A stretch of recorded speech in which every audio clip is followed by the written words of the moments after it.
Lagi ini simbol gambaran kiasan. Jadi pelajaran sekolah sahabatika itu bicara tentang simbol-simbol.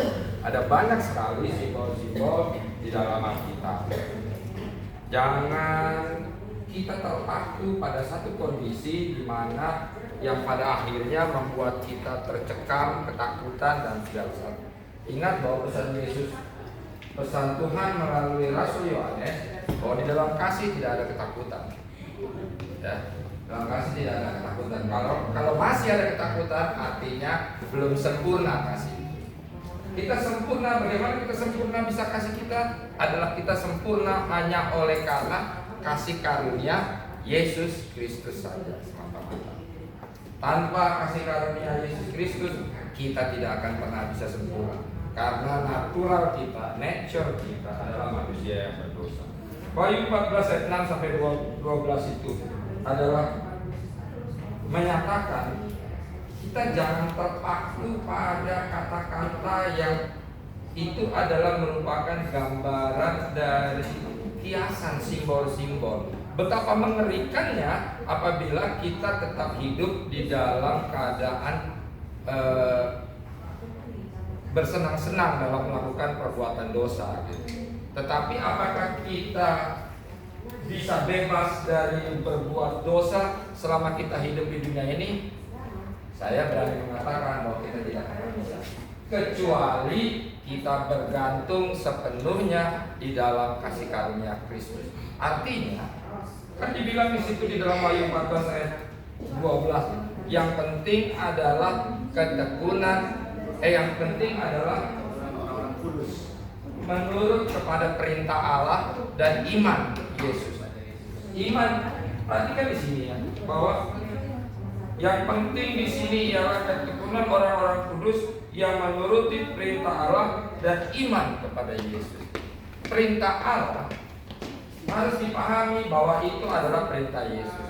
Perintah Yesus adalah hendaknya kita saling mengasihi satu dengan yang lain agar orang-orang lain bisa mengenal siapa Tuhan kita, yaitu Yesus Kristus yang telah lebih dahulu mengasihi kita.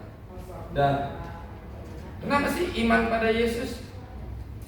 Iman pada Yesus maksudnya apa? Ia bergantung pada kasih karunia Yesus. Tidak ada lagi yang lain. Kita ini manusia yang berdosa, yang tidak memiliki kemampuan. Kalau kita berbuat dosa, ya segera datang, bertobat, minta ampun nama Tuhan, dan jangan lakukan lagi. Tetapi apakah kemungkinan kita bisa jatuh lagi dalam dosa? Ya bisa aja. Apakah ini saya berkaca pada diri saya ya. Bukan artinya supaya saat kita bosan dalam dosa gitu, enggak gitu.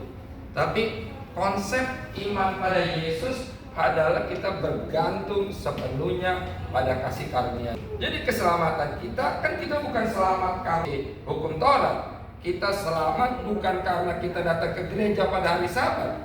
Bukan gitu kan? Iya kan? Kita selamat hanya oleh karena kasih karunia penebusan Yesus Kristus.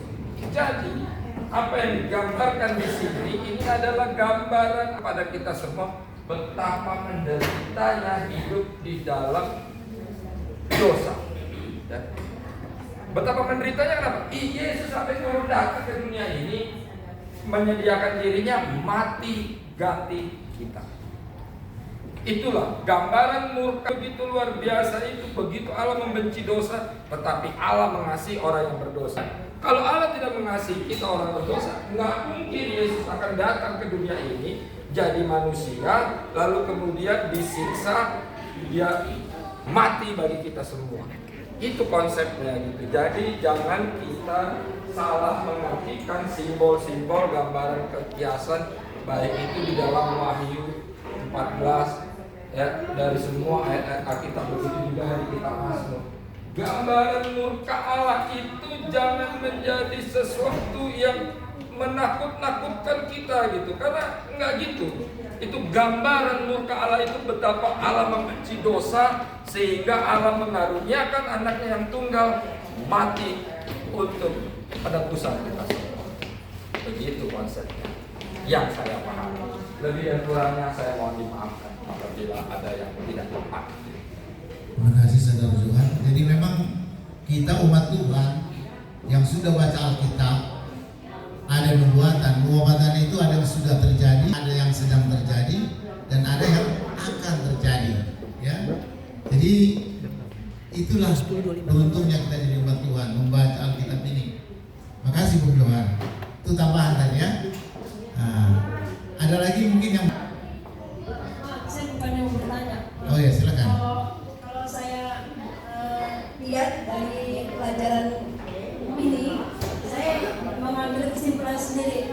Ini entah benar entah salah, tapi bahwa kesimpulan saya adalah kita harus setia kepada Tuhan sampai akhir hidup kita. Kita harus patuh kepada Tuhan apa yang Tuhan telah perintahkan kepada kita. Setia untuk mematuhi peraturan Tuhan, setia untuk mematuhi segala larangan-larangan Tuhan. Itu yang membuat kita percaya kepada Tuhan dan setia sampai akhir hidup kita. Itu apa kesimpulan dari saya untuk pelajaran sekolah sahabat ini. Dan tergantung yang lain kalau itu kesimpulan saya sendiri pribadi. Amin.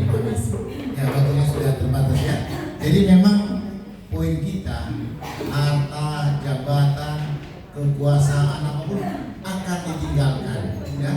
Endingnya betul, supaya kita tetap setia sampai Maranatha Yesus datang. Ya boleh-boleh saja kita menikmati hidup ini, tetapi harus tetap dalam koridor firman